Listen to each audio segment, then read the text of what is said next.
know what the conundrum means. Anyway, I was trying to meet the challenge, and so I'm not talking about Edinburgh, and maybe I'm not even talking about what is usually talked about when you talk about authenticity. I'm rather talking about what happens to interest me at this particular moment in time. Because I always try to take every opportunity to explore my thinking. Now, in this particular case, I would like to start with this philosophical conundrum. And I was thinking, what are the elements that actually are part of this? And I think the first point I would like to say is that if this question of conservation is at all universal, it should somehow be part also of philosophy. So I think if we are looking at, we should not think that conservation is something separate, authenticity is a sort of a hiccup of some conservationists. I think it should be part of the human culture. And human culture is sort of like, as I would say, carries testimony, for example, to the human creativity. And I think this whole question of human creativity is taken as one of the principal issues for World Heritage Outstanding Universal Value. I would like to just say couple of words about this authenticity. And I'm referring to Cesare Brandi, who is, shall we say, a well-known theorist from Italy, who has written the theory of restoration, which you may not know, or you may know. Some of you certainly will know. What is interesting, perhaps, in this particular context, that Brandi takes a very particular position in relation to the creativity and the production of something which can be defined as work of art. He thinks that it does not depend on the social cultural context, but it is a sort of like an independent process. So he thinks that this human creativity is universal and not dependent, it exists in all cultures. That is what he wants to say. Doesn't matter what culture we are talking about, human creativity exists. On the other hand, it does not mean that the work of art or the cultural expressions which are the result of this creativity would not reflect the social and cultural conditions. So we have to understand there are two things which are one thing. On the one hand, there exists the concept of creativity. On the other hand, the results reflect these cultural, social, cultural issues. And he is thinking about this a little bit in the same way as Martin Heidegger. And this is a little like the interpretation of Heidegger's creativity. They think that if we have a natural object which has no human work in it, that is like one case. But then you can also have a human object which is a result of creativity, but where the scope of the creation is outside the object. Therefore it becomes like an instrument or tool for doing something. In some way, even architecture is in a way an instrument for living and working. On the other hand, if the work of art has the scope in the work of art is in the work itself, so that the only idea is to create that work. It's not an instrument for anything else. So it's not like a chair that you are sitting, we are making it a nice chair, but your purpose is that you can sit on it. Then he considers it a work of art, Heidegger. But it's interesting that, of course, like architecture, for example, architecture is the result of creativity, but it's also somehow a tool, an instrument. So these two issues can actually live together, parallel, but depends on where you put your emphasis. If you put the emphasis on the work of art aspect of architecture, then your conservation aspect as activities will focus on that particular aspect. But if you put the focus on the building as an instrument for living and so on, then your emphasis is on, say, rehabilitation and on all sorts of things. So that the conservation activity, for example, will change according to this case. Now, I have tried to translate this creative process of Cesare Grandi in this way. He was saying that normally, if we are thinking of a painter, for example, the painter would look at the model, in this case, a famous painter, who was doing his own self-portrait, Van Gogh, and so he starts with an existential reality. Then the painter would create an image in his own mind and then translate that into a painting, physical form. So this is the immaterial part of this work of art, which then is added to the material and gives significance to the material, gives meaning to the material. So this creative process means that we are actually putting together the tangible and intangible aspects of the work of art. So we can say that at the end of the day, when we have the work of art, it must necessarily be understood in both aspects, both tangible and intangible. We cannot separate them. And this is not only true to, shall we say, modern works of art, but it is also true to traditional cultural expressions. Because even then, you will have material and the cultural meaning which is given by the tradition or the culture itself. It's interesting also that Brandi is calling a work of art, defining it in Italian, fenomeno che non è fenomeno. Phenomenon which is not phenomenon. Phenomenon in the sense that it is a physical artifact, but it's not a phenomenon in the sense that it's also has also the intangible aspect. And I think it is very important to understand that we have these two things together. Now, if we go to the UNESCO recommendations or conventions, UNESCO has different types of conventions, and there is also a convention from 2003 for the conservation of intangible cultural heritage. And then somehow the people have now interpreted that the 1972 World Heritage Convention is for the protection of tangible cultural heritage. But I would say that in both cases, we need to take both aspects together.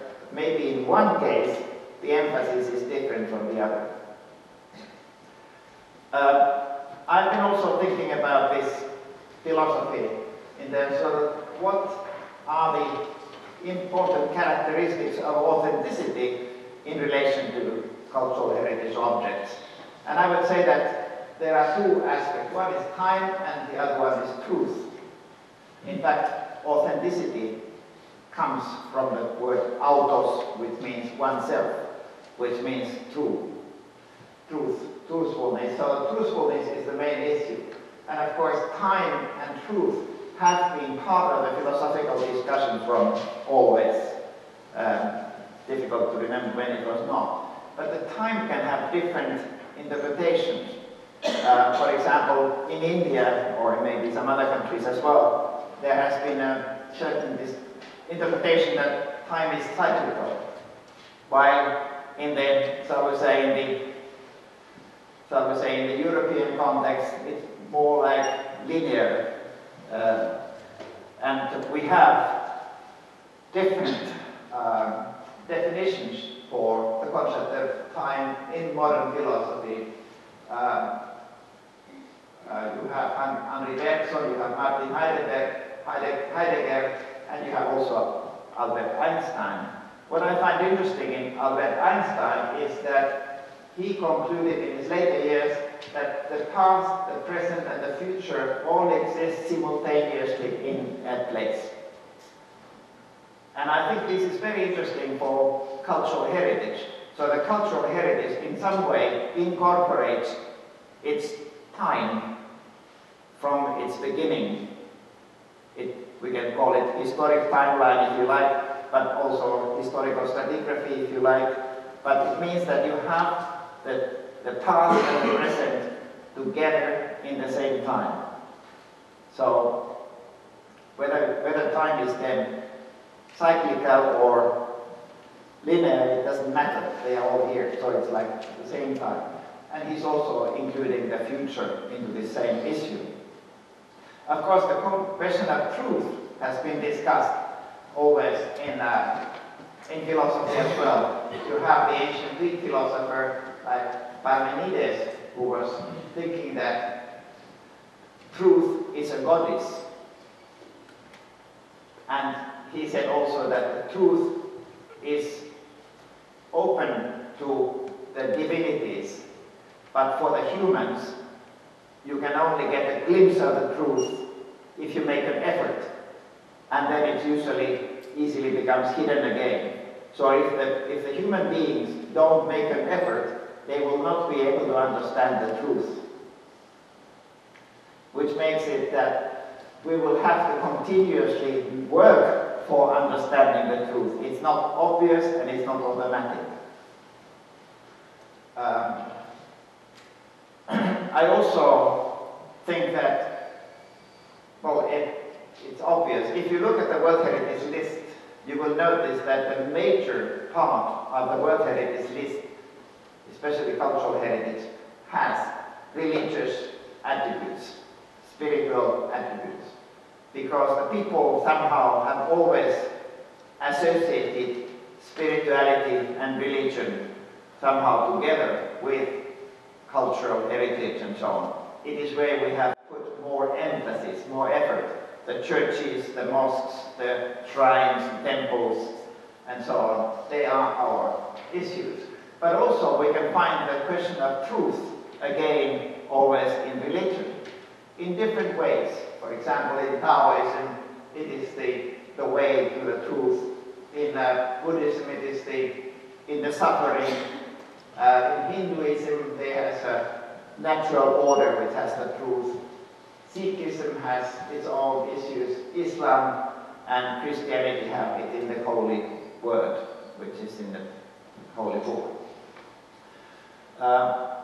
Truth is also understood in some cases in the society and in relation to environment. For example, in Africa, truth in a way is not so much based on scientific facts, but it's more like a result of social agreement. And in Africa, people tend to see themselves as part of the environment. I think it is very interesting to learn from the Africans, because we can learn somehow aspects which are not necessarily remembered in the sort of Western philosophy. And I think that we should have much more contact. We should sort of like try to understand what is being taught there. And I think we can try to improve our own thinking as a result. Search for truth has been then in philosophy, especially in modern philosophy from the 17th and 18th centuries. We have, for example, Descartes, who was saying that I think, therefore I exist, or Giambattista Vico, who was identifying truth in mathematics. He was saying that you can calculate the truth, you can verify if that is true, or you can experience by observation, for example, from nature. but you can also make it yourself. It becomes like a creative act. When you do it yourself, it becomes like a factum, a fact. Then they have this, you know it exactly. Now, God has created the world, therefore only God can understand the nature, but human beings have created their own culture. Therefore, human culture should be interpreted by the human beings. But the different generations and the different cultures may have their own specific value judgments. Therefore, we have to understand what particular culture has produced a particular artifact. So the truth can only be understood within the context in relation to time and place. Johann von Herder then took these ideas into more like the concept of national monument and the fact that the nation was responsible for conservation of the issues which represented the, shall we say, the achievement of a nation. Truth can, of course, also be understood as a scientific fact, which is very much the result of Western thinking, although it can also be said that it's not always, never a final truth, because the scientist can continue exploring things and maybe find new facts, new issues which are related to that. Another aspect which is there is memory. And again, the philosophers are thinking about, you have Henri Bergson, for example, who wrote a big book about memory. And memory is very important for conservation of cultural heritage. Just think about John Ruskin and his book of memory in the Seven Lamps. So these are some of the issues which are somehow, like, I would say, related more to the philosophical aspect. As Ruxandra asked me to talk a little bit about that aspect as well. But then I would like to go a little bit to the cultural heritage itself. And we can say that we have a certain development that has taken place in the past 50 years, which means that immediately after the Second World War, we had, of course, a very dramatic situation in the world, and therefore we were trying to safeguard what was possible, and we also went into the adventure and challenge of reconstruction in some cases. The Venice Charter is one of the fundamental documents of that particular period, but we should remember also that the Venice Charter is not a law. It's the result of some reflection in a specific historic moment. So it should be historicized. It's a historic document. It's a historical monument in a way. And I think as such, it has great significance because from that time onwards, there has been a series of other products of thinking which have accumulated something that we can call now today international doctrine. But we should not say that the Venice Charter resolves all the problems. It is the starting point for the thinking process, which can then give us some guidelines. So I'm not defending any of these specifically. I think we have to take them in the context. But it's also interesting that as a result of all these documents, we have also expanded our understanding what should be recognized as cultural heritage. Today, we are not only talking about, even if we are mainly interested in cultural heritage, it is now being recognized over these past 10, 15 years that culture and nature go together. The cultural heritage people have recognized that actually nature exists and needs to be taken into account, and cultural landscape, for example, is one of the results of that sort of thing. But also the natural heritage people who were often thinking that the natural World Heritage sites should not be contaminated by human beings. Now they recognize that actually many natural heritage sites are whatever they are because of human beings. The human beings have contributed, like Aboriginals in Australia. They have created the nature. And now IUCN is responsible for evaluation of natural World Heritage properties. IUCN and Antura, they are now, I have a big book which is Sacred Natural Heritage Sites. Now sacredness has entered also in the nature. I mean, it is true that I think it's a good idea, but it means that we are actually approaching, and we have had an interesting circle. We started together, nature and culture. We were separated, maybe partly due to the French Revolution, or maybe there is other things.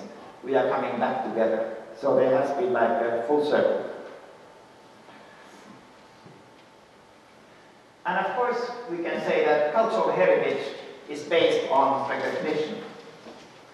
I think it is interesting that culture, of course, itself is the factor who is driving us in a certain way. It is the culture which is producing heritage, and it is the culture which is helping us to recognize that the same heritage. We can say that cultural heritage consists, as I was saying before, of the material basis, but also the immaterial cultural significance. And we have these different aspects which I've listed here: creativity, truth, time, and memory, which I think together somehow contribute to the understanding of what is authenticity. Cultural heritage is interesting also. This is from the UNESCO 2005 Convention, which is dealing with the protection of the diversity of cultural expressions. And they are defining the cultural expressions as those expressions that result from the creativity of individuals and that have cultural content. So it means that actually we can, the work of art concept that I started with, in a way, is a very particular product. The cultural expression is a much more general way of calling the result of human creativity. So therefore we can say that all cultural products are expressions of culture. And they are particularly then characterized by diversity. So we recognize that each place, each cultural heritage has its own specificity, its own truth, its own authenticity. And that is what we should try to maintain and guarantee continuity of its maintenance due to various management and other problems. Conservation. Conservation is aiming at that.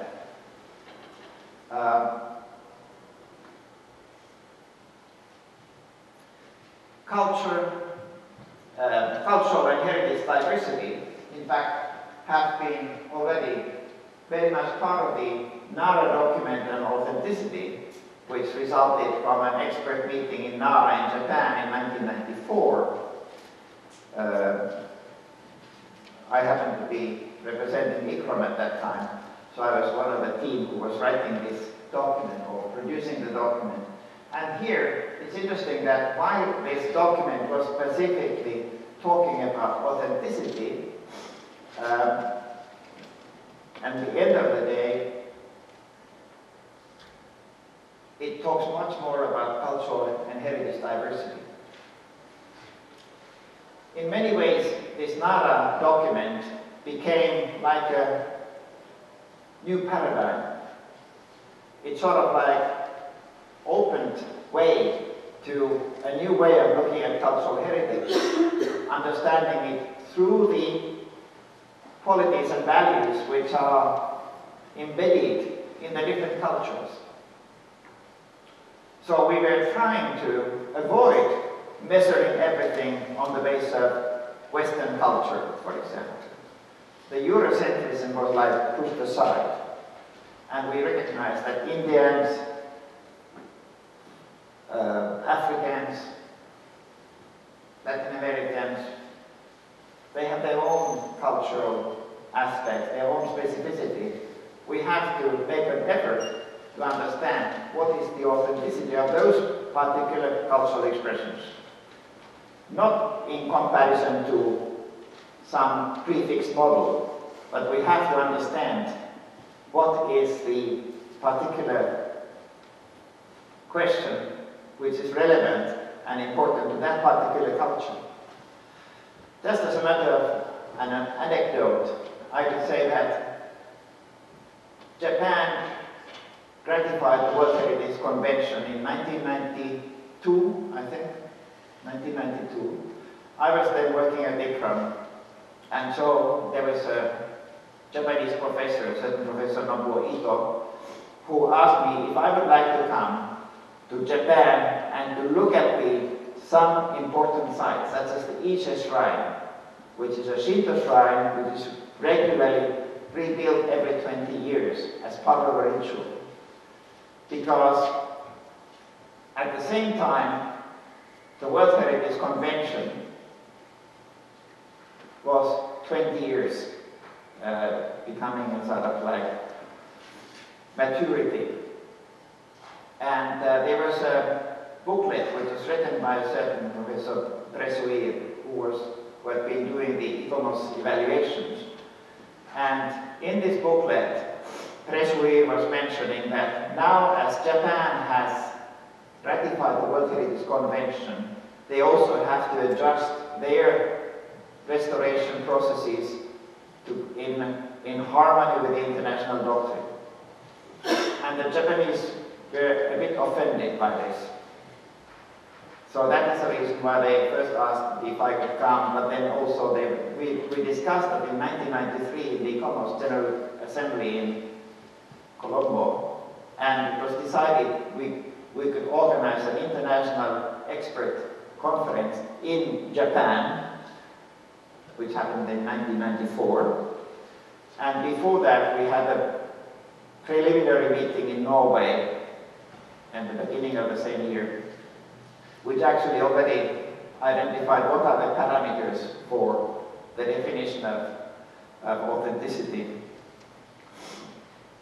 And of course, in some way, we came back to these sort of like framework, but we were especially interested in moving away from the definition only in relation to physical aspects of the cultural heritage. We introduced various types of intangible aspects into this whole question. And in fact, that is where this question of intangible cultural heritage then also started coming up.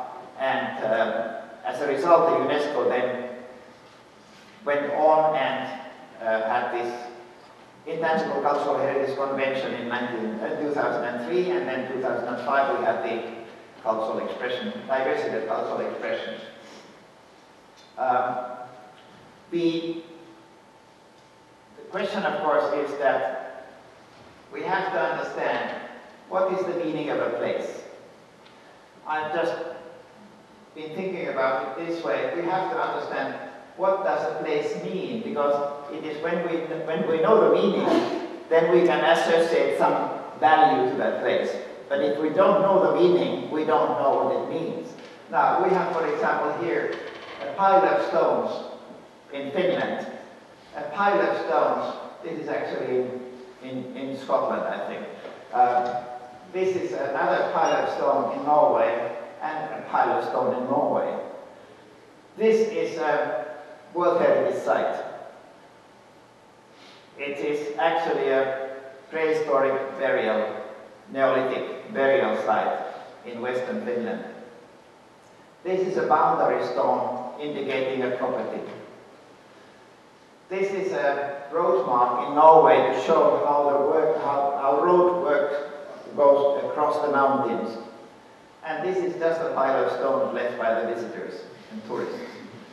So in every case we have stone as material, but in every case the stone has a completely different meaning. And in one case, it is even a World Heritage Site, but they are still stones. So I think that it is very interesting that if we want to understand also the question of authenticity, we have to understand what is the meaning of the place. So I think we can go through a sort of like a process identifying what is it, what are the signs of a particular theme, what is the signification, and how we can then, what sort of value we can then associate with a place. And the value is always a result of comparison. Therefore, I will say that there is a lot of talk about value-based management. And of course, in a certain moment in time, when we have built up the values, we can talk about value-based management. But first of all, we have to understand what is the meaning of the place. And that is already the starting of the management process. So the management process can produce the value judgments. It can produce, it's a learning process which helps to understand the meaning and therefore the result. Now, as part of the e-commerce activity, we also developed a thematic framework for the significance, and there are these 6 categories. And of course, this has been published by e-commerce in 2005, I think. You can find it also on the internet if you like. It is we called it the gap report, because the idea was to analyze what is World Heritage List, what is already contained in the World Heritage List, and what is lacking, what are the gaps. And in fact, there is a sort of like a typological analysis, then there is a historical, chronological, geographical analysis, identifying what are the cultural regions which are represented, what are the periods of time which are represented, and finally there is a thematic framework analysis, and this is the main headings of the thematic framework. And so when you are talking about identifying identify the significance of a place, we have to start with the idea of what are the themes which have universal meaning. And for example, in this case, this Røros mining town in Norway, it was initially put on the World Heritage List just as a small wooden town in the mountain region. But more recently, it was recognized, actually in 2010, there was an extension which was proposed, which took into account also the mining region which was the reason why the town existed.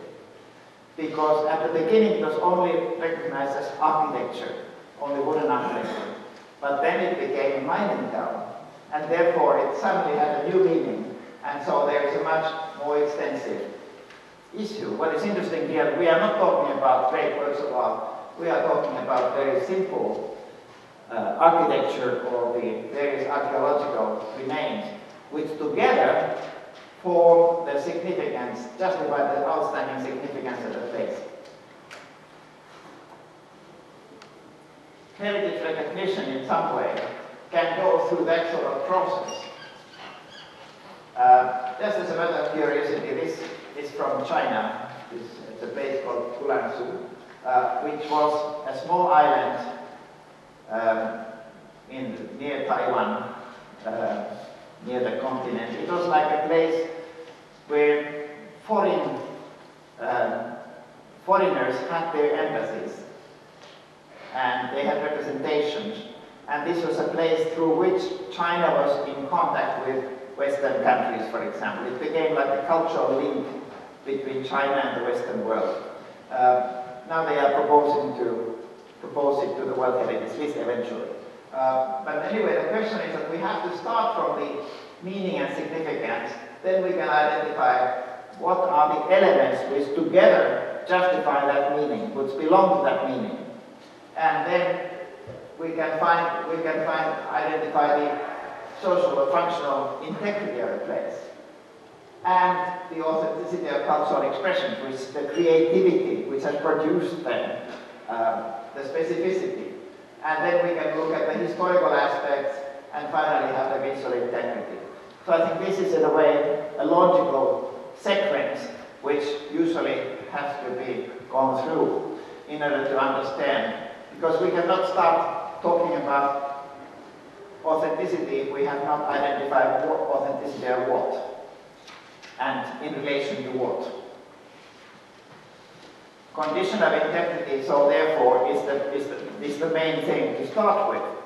And we have this particular picture is from Asmara in Eritrea, which this town developed. It had some ancient origins, but it developed especially in the first part of the 20th century, and very particularly in the 1930s as an Italian colonial capital city in this particular region. And as a result, it has quite interesting colonial architecture. It is a very well preserved historic urban landscape, which has some quite fantastic places like this service station with a Fiat on the top.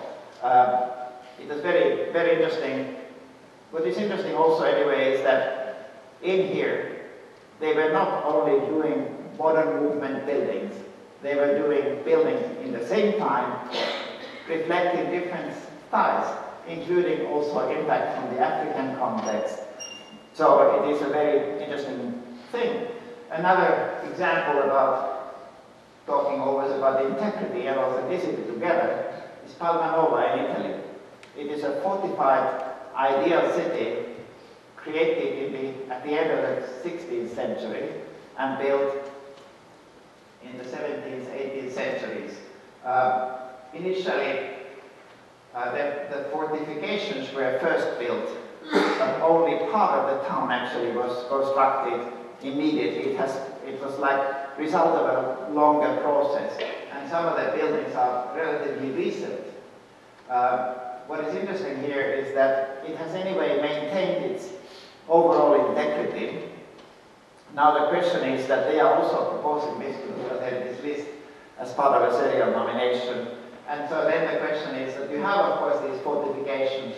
You have part of the original 6th, 17th, 18th century built fabric, but you also have a certain number of modern buildings. So then the question is to have some good guidelines which will say what are the limits of new buildings, what sort of new buildings you could build into that context without undermining the qualities or the values of this place.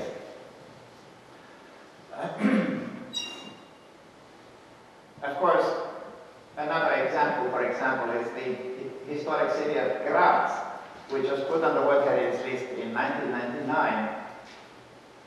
And as an exemplary model of the living heritage of Central European urban complex, especially in the sort of 17th and 18th centuries, from the Middle Ages to the 18th century. That was the idea.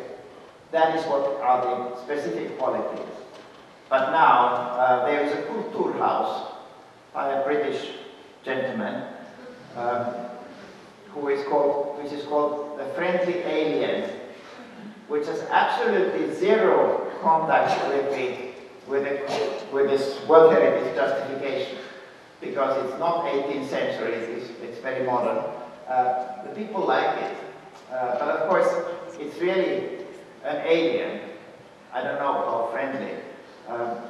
Anyway, the question is that today one of the problems about this authenticity and creativity is that people are carried away with this authenticity and trying to say, I want to have an authentic product, which means I want to do something that I only can do, and I want to leave my memorandum in my memorial in this town.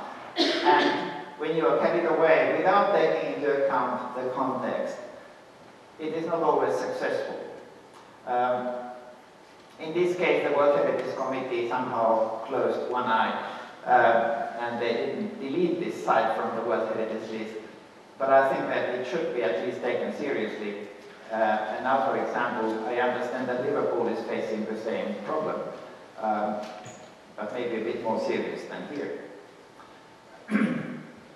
Anyway, so when we come then to the verification of authenticity, we have to first of all identify what are the sources of information. Because in fact it is said that it is knowledge and understanding of the sources of information in relation to original and subsequent characteristics of the cultural heritage and their meaning, that is the requisite basis for assessing all aspects of authenticity. So we can say in this preliminary meeting to the NARA conference, we already decided a proposed list of possible sources of information. I would also like to say that this is not a full list. It's not pretended to be the only and final list, because these sources of information may vary from case to case, and it may not. I mean, maybe there are other types of heritage which were not yet considered, but what is important here is that we have, for example, form and design, materials and substance, use and function, traditions and techniques, location and setting, spirit and feeling, language, other types of intangible and so on aspects. So these are the sources of information which can help us to identify issues. So we have to identify, there is a process. You start from identifying the source of information through social functional integrity, and if they are true and credible, we can say that it satisfies the requirement of authenticity, the test of authenticity. In practice,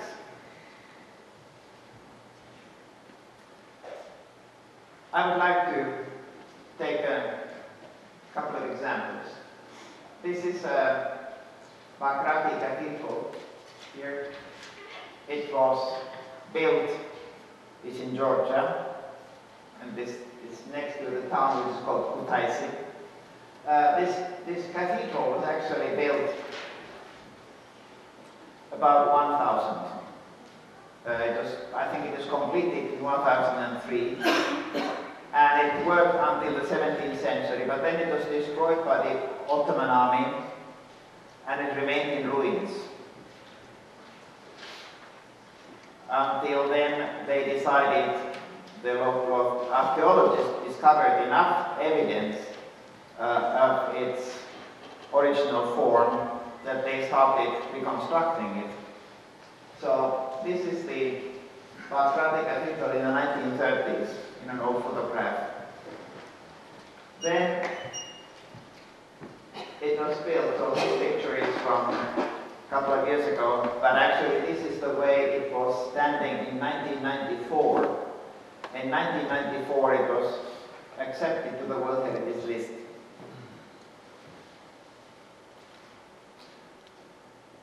This is the interior of the site. But then, from 1994, Georgia, which had become independent from Soviet Union, then had no money to start continuing the construction. So it was only in about 2001 or 2002 that the authorities found enough financial resources to continue the work of reconstruction. But then in 2002 there was an ICOMOS mission by some gentleman who said, "I'm sorry, but you cannot do this sort of reconstruction."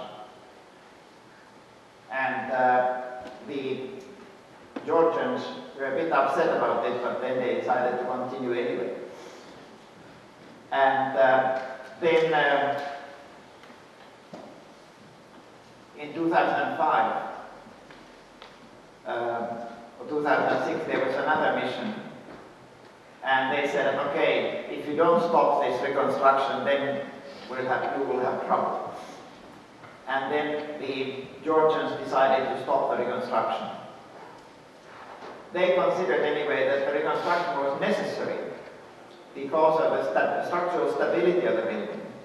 Because particularly the fact is that these columns originally were built as sort of like an archaeological reconstruction, not not well reinforced. So they were very fragile and subject to earthquake problems, and this is seismic region. So they needed reinforcement. And as this was a ruined building, they had to put reinforced concrete. So they started building foundations. And they also did archaeological excavations under the church. And they found that while this church was built in the 10th century, there had already been 3 other churches on the same site. The first one from the, I think from the 5th century, 4th or 5th century, and then another from the 7th and 8th, and then from the 10th. And so it was a sacred site. And they decided to preserve these layers of archaeological evidence under the church, and the pillars for foundations were done so that they did not damage those archaeological remains. Also, part of the walls they had no foundation at all. And so they decided that it was necessary to have them. And the second point is that as this building had been without a roof for a while, the wall is a rubble core wall with stones on both sides, and so trees started growing from the interior, and it was really in a very fragile condition. So that was one of the reasons why they wanted to have consolidation. And they, of course, they reinforced concrete here, foundations, and so on. It's interesting that at that time, the ICOMOS, when it was put on the World Heritage list, ICOMOS considered that the criteria which had guided the reconstruction were perfectly in harmony with the international recommendations. This is part of the 1990s reconstruction, which shows that they have preserved all the original elements which they had found on the site, and the new parts are as it is prescribed in the Venice Charter, so that you have a sort of like, it's like an archaeological artifact which has been reconstructed. But then in the 2002, when they continued the reconstruction, they had not enough information for the interior, and so they decided to build sort of like a hypothetical, analogical à la Viollet-le-Duc reconstruction of the interior. And so that was not acceptable to the international experts, and the Georgian authorities decided to demolish this part here. So that was demolished. But they decided that those central columns, which were fundamentally important structurally, had to be maintained. And they were at these reinforced concrete core and foundations. There was a lot of discussion also in Georgia itself. And there were lots of people who were against reconstruction and think that it's a shame and that you should not do that. But then the President of the Republic, who was running for the next, his party was running for the next election, actually last year, he gave the order in agreement with the Patriarch, the church, to continue the discussion, to the reconstruction. We had a meeting at UNESCO in 2011 in November, and in that conference ICOMOS accepted that the reconstruction was in principle possible, but they wanted to check the project. Now, as the authorities had demolished this, they invited an Italian architect called Andrea Bruno to design a modern interior for this section where they did not have enough evidence. So they wanted to continue the reconstruction of the walls, but also the cupola, for which they had enough evidence, archaeological evidence. They had found the pieces. They had some 200 pieces from the cupola which had been found on the site. And this picture is then from 2012 in March. And that time there was an international mission with a Greek architect and the UNESCO representative. I was also there, invited by the Georgian authorities. But in this occasion, the Greek architect had been thinking that he was invited to advise the Georgian authorities about the reconstruction and the limits of reconstruction. But when he arrived to the site and he saw that the Georgian had already decided to go ahead with the reconstruction, he was very upset. And in his report, he said that this particular building has lost its authenticity and therefore it should be deleted from the World Heritage List. Now, and in fact, the Georgians were trying to discuss with the World Heritage Committee last summer what would be was there any possibility of negotiation? And the World Heritage Committee members decided no. And the reason was that they wanted to make an example that if you don't follow their instructions, then there is some trouble. And this was a perfect example because the Georgian had been continuing the reconstruction without showing the projects and so on.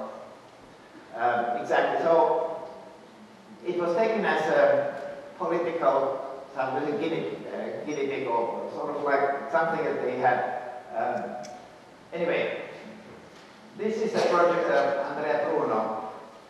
He decided to do this in metal, steel and glass, but harmonizing with the forms of the original cathedral. This is in the corner we found that there was an old staircase, there had been a staircase, and from there it was possible to go up and you could have like a second story floor above the entrance, which could be used for museum purposes and presentation of the history of the place, and it could also become like a balcony for the church, also church activities. So in September 2012, the church had been inaugurated, it was already finished, the reconstruction. But in July in 2012, the World Heritage Committee decided to postpone the decision about the deletion of this for this year now. So next summer they will be deciding about it. But actually, at the same time, they instructed the Georgian authorities to make a major boundary modification for the existing World Heritage site. Because actually there were two sites. In this serial nomination, we have Bagrati on the one hand and Gelati some 12 kilometers away. So the idea is now that the Gelati monastery, which had no problem, would remain World Heritage, but the Bagrati would be removed. And therefore the boundary of this World Heritage site would be radically changed so that you would keep only one of this site. And this, which had lost its authenticity, had been taken away. Now this is a picture.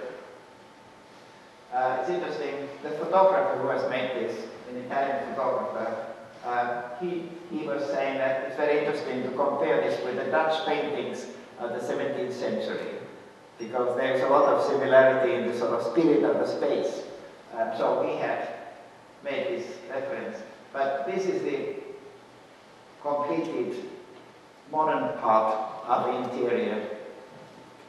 And what is interesting also that now very recently, just a couple of weeks ago, this work of Andrea Bruno had been given an award for actually a gold medal for a very successful modern design in a historic building. This is a picture showing the interior from below. Here we have some pictures how in a way the history of the place, and this is a picture of the cathedral as it looks now today. And here is the announcement of the gold medal. There will be a conference on the 23rd of March in Ferrara to present this project. This is Now, in my view, if you want, I think that this church has not lost its authenticity. It was already, people have said that, okay, but it was a ruined church, you cannot do that. But it was already reconstructed so that the walls, if we go back, we can say that the walls had already been mostly built by 1994 when it was put on the World Heritage List. So it was not a ruin, it was a reconstruction in process. And I think that also the fact is that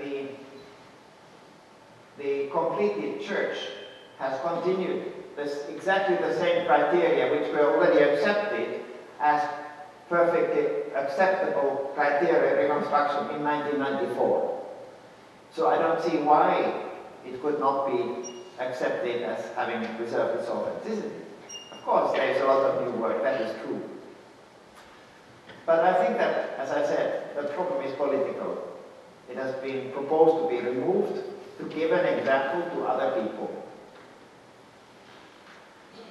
Another case, just as a matter of curiosity, this is the Kolding Castle in Denmark, which was a certain architect called Exner, he was Johannes Exner, who had, this castle had been suffering a fire, and Exner had designed a modern reconstruction, keeping everything that was original, but then all the new parts are completely brand new, wooden construction, and it's quite an interesting example.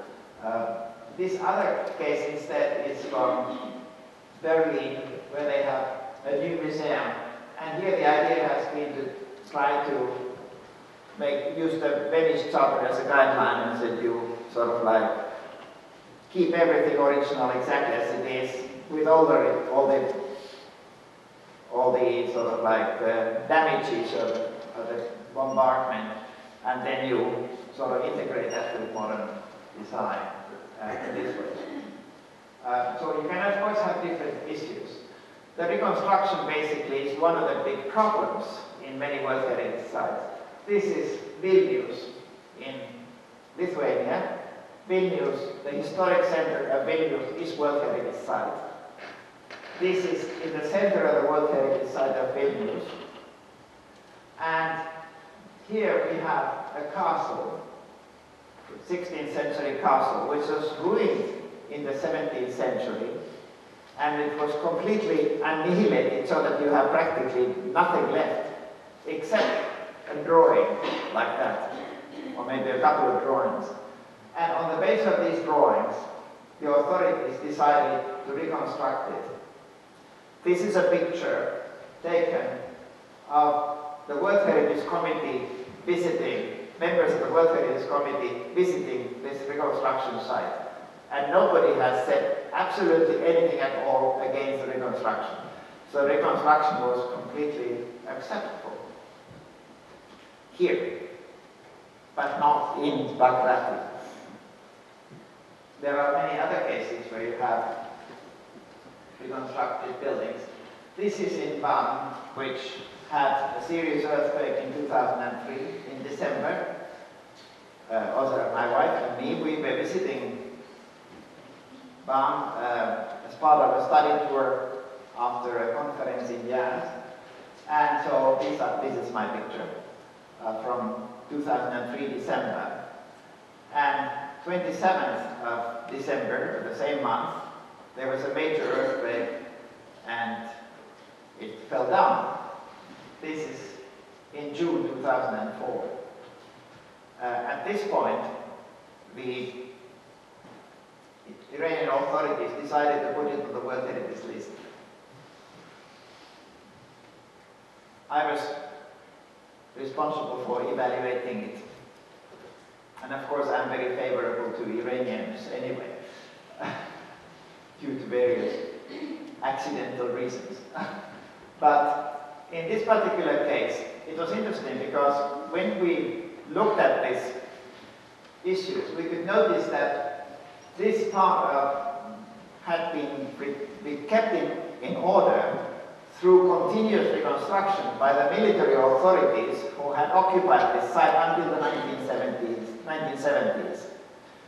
In 1970s, it was recognized as cultural heritage, and it was taken over by the Cultural Heritage Organization of Iran. It was not actually yet Cultural Heritage Organization, but anyway, the authorities responsible for ancient monuments. And at that point,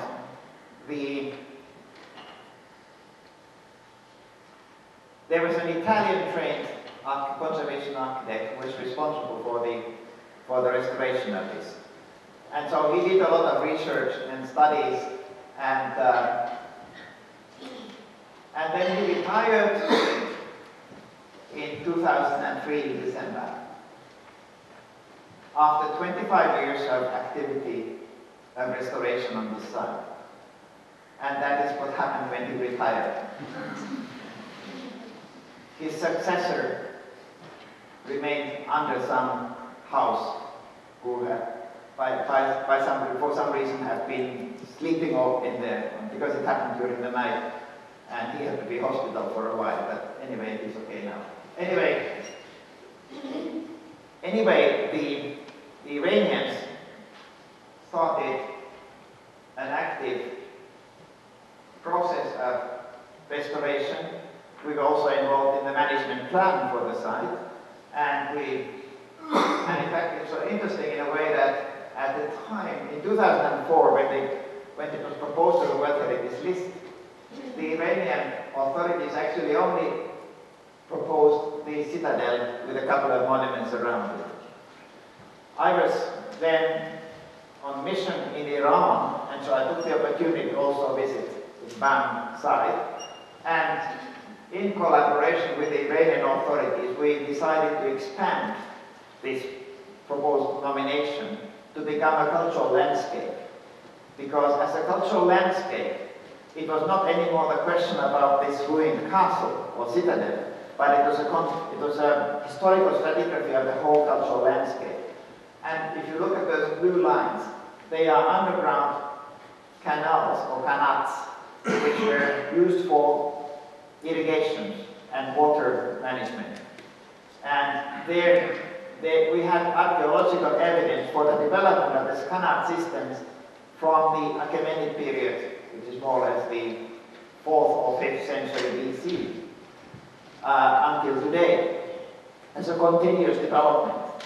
And then this is there was a, how to say, seismic fault which was running right through here, and there's a 10-meter difference in Earth. Earth drops 10 meters when you go towards the east, and so that is the reason why it was possible for the people 2,000 years ago to dig actually fairly short canals to get the water to the cultivation. Then later they had to make it longer, so they abandoned the old canals and made new ones because the water table was lowering. It became more deserted.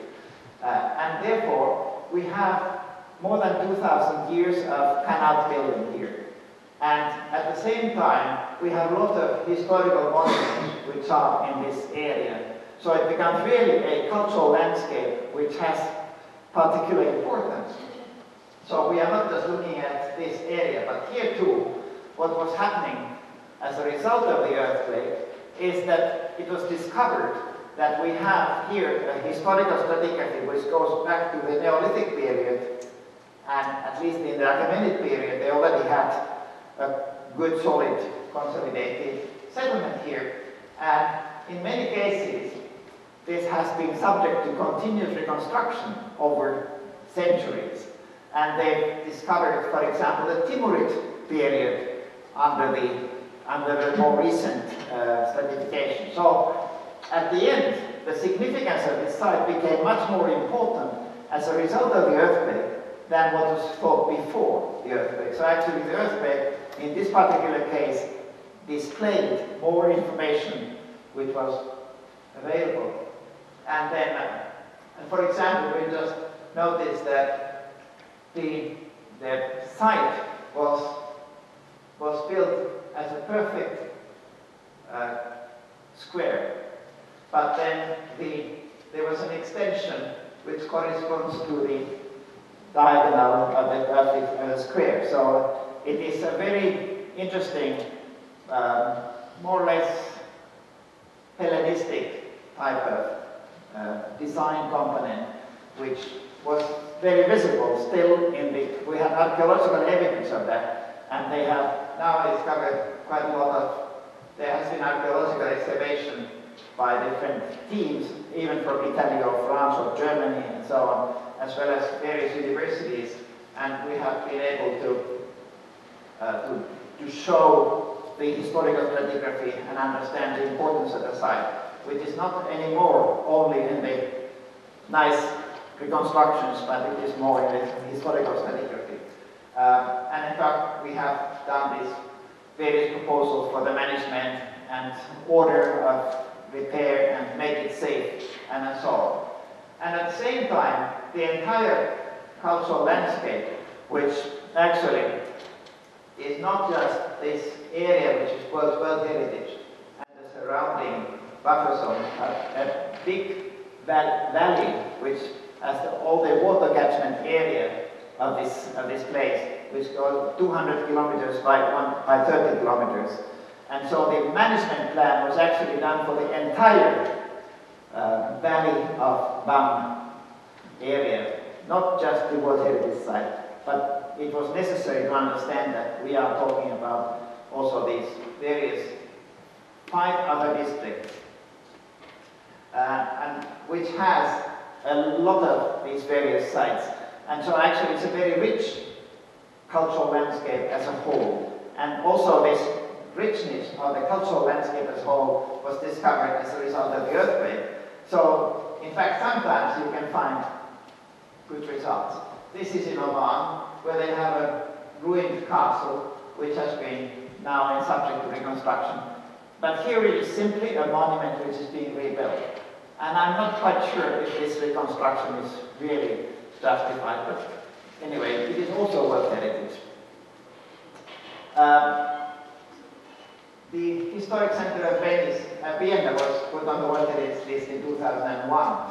At the same time, it was recognized that there were new skyscrapers being built somewhere in the buffer zone, and which were actually appearing behind these domed buildings.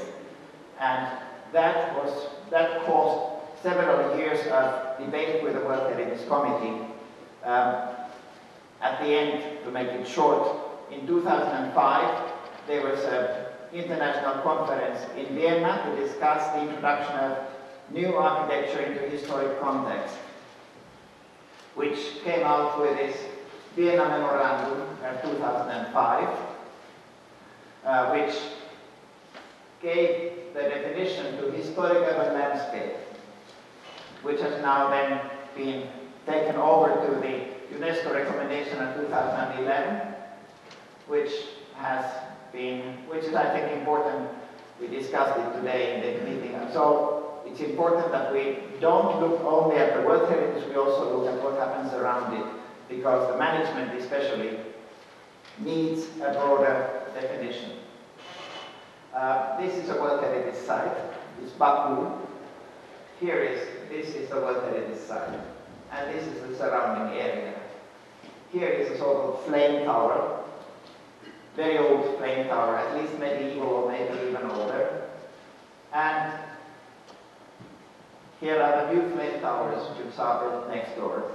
The problem is that these types of new constructions, when they are undermining actually the significance of historic sites, it becomes a risk.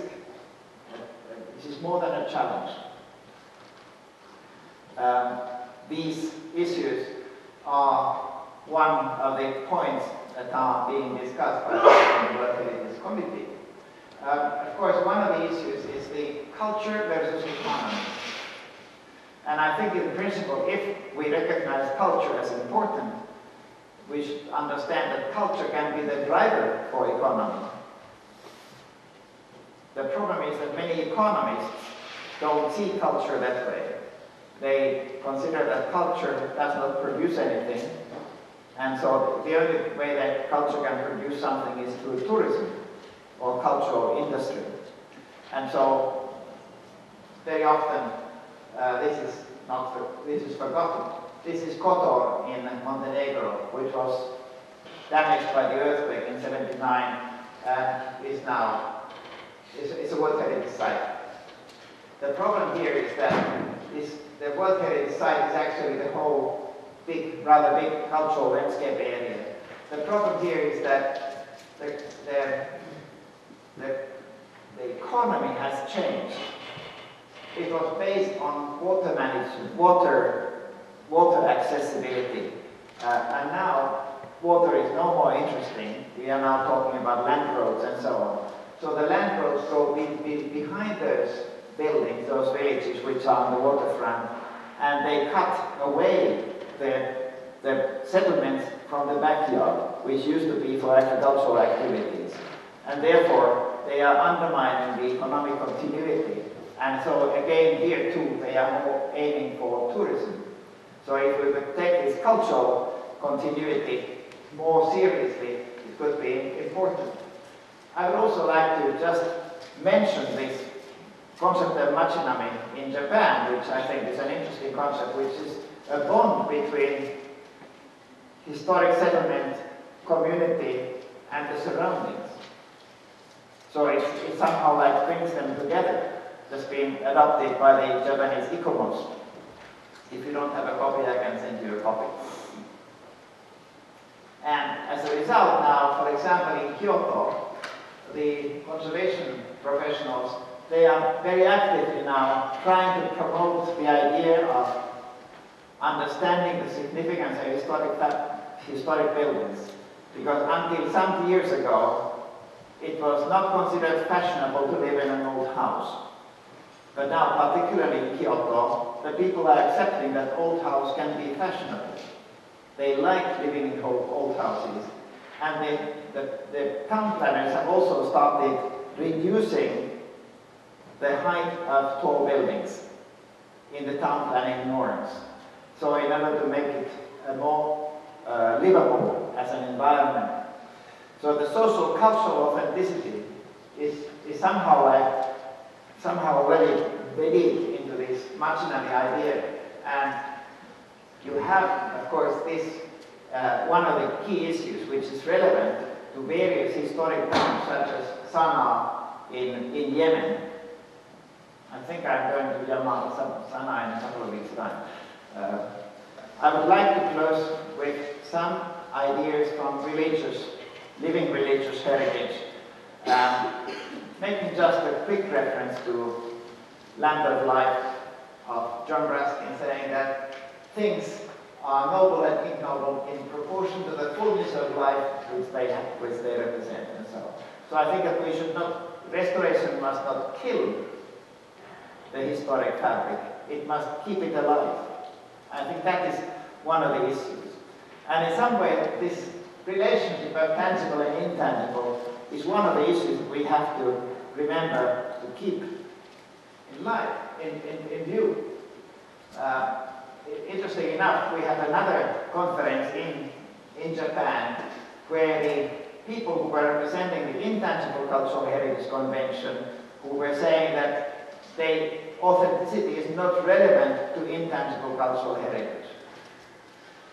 And I completely disagree with this idea, because I think that it is truly relevant to intangible to have true cultural continuity if you understand it. But in some cases, like the Ise shrine in Japan, it is expressed in the ritual reconstruction of this thing, which so that it has its authenticity in the continuity, using the same type of material, but not in the archaeological artifact. And I also wanted to close with some comments about Bhutan, because I've just been to Bhutan. We were discussing the question of authenticity in relation to Bhutan, especially some restoration projects, because they are also proposed, they have ratified the UNESCO World Heritage Convention, and they want to propose nominate some sites to the World Heritage list. Now, this is one of this is a monastery that we visited. We were received by these two monks who gave piping for us. And we looked at the works that they were doing in this gemba, which means monastery. What is interesting, if you look at this is this facade today and before the restoration started. It looks similar, but it's different, because they have thrown all this wood here away. It is in the rubbish. It was done 6 years ago by a local craftsman, and they thought that it was not good enough for them. Therefore, they wanted to improve. And so this is the new design. It was done by state carpenters. Bhutan is very proud of their traditional continuity. It is a country which has been isolated from the world until the 1970s, more or less. It's only in the 1970s that they have started opening it for tourism and so on. And now they have a constitutional parliament, they have a king. The monks are still very, very powerful, especially in managing their properties like these issues. What is interesting here, that while in the restoration, the windows were completely renovated, all the wooden parts were renovated, the entrance door to the building was kept original. So that is probably from the 17th century. But when you go in, this is a picture before restoration, and this is the picture after the restoration. So here we have completely new wooden fittings inside, but the wall paintings have been kept. They will not be renovated. The interesting thing is that they refer this sort of renovation to the Buddhist sacred texts. And they say that their interpretation today of these sacred texts is more perfect than it was before. And therefore, this is better than the previous things which are here hidden behind these issues. What is interesting is that we also went to look at the pillars which have been thrown out. Here are the pillars, and they said they were because they were not in good condition. I said, can you show me where the problem is? And actually they were in good condition. So any conservator could have repaired them perfectly all right, and there was no problem. And they promised to keep them in a museum. We discussed that also with the Minister of Cultural Heritage, and he said he had also had made same type of proposal. So in a way, what is interesting in a way is that with this sort of gradual development, the Bhutan cultural heritage is coming, I mean, until now it is basically the intangible cultural heritage which is important. Because for them, the building is only a container for their heritage. The building for them has no particular value. So the building is not cultural heritage. What is inside in the building, what is cultural heritage? this is cultural heritage that you have here. But the building itself, this is not cultural heritage. So what they are doing very often is that they maintain the stone walls and they renew the wooden parts. We had a Japanese colleague who was making a little lecture because we had a seminar with the ministers and so on. And my Japanese colleague, Professor Nishimura, was showing Japanese case studies, saying that in Japan we always keep the wooden part and we change the stone walls. Just to make the difference.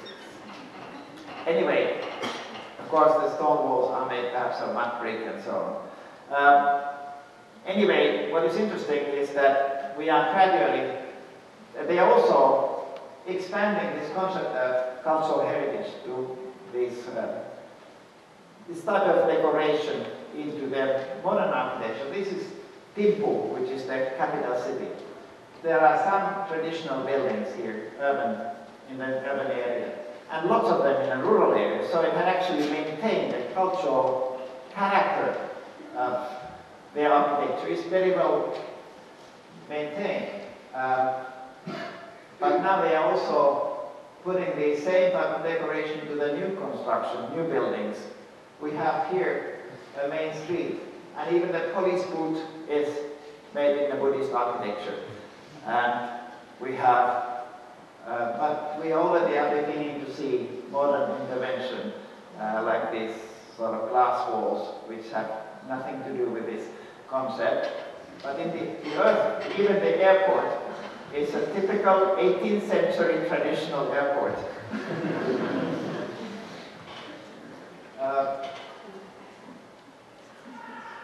Now, so the living religious heritage has been discussed recently, and I'm just showing this is a publication. You can actually download it from ICROM's website. And it gives some identification of the challenges that we are facing when dealing with religious cultural heritage, because it's not necessarily always linked with what conservation professionals might want to have.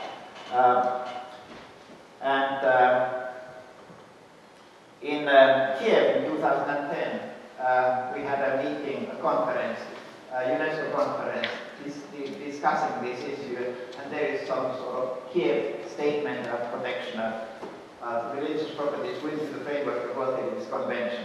So this is one of the issues which is now coming up, and which I think needs special attention. And I wanted to close with this little image from Japan. It is an island called Taketomi Island, close to the far southern islands.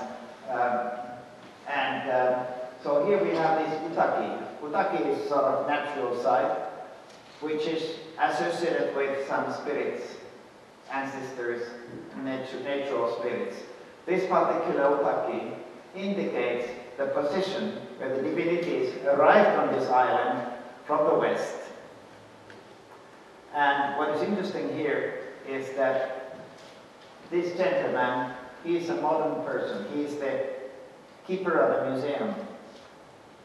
He pays his respects to this utaki. So the worship of utaki is a bit like to the Europeans go to church. It's exactly the same. And they have weekly ceremonies. At each home you have the places where you pay the respects, but you also have some ceremonies which are involved in the whole community. What is interesting here is that we see that there are other stones here.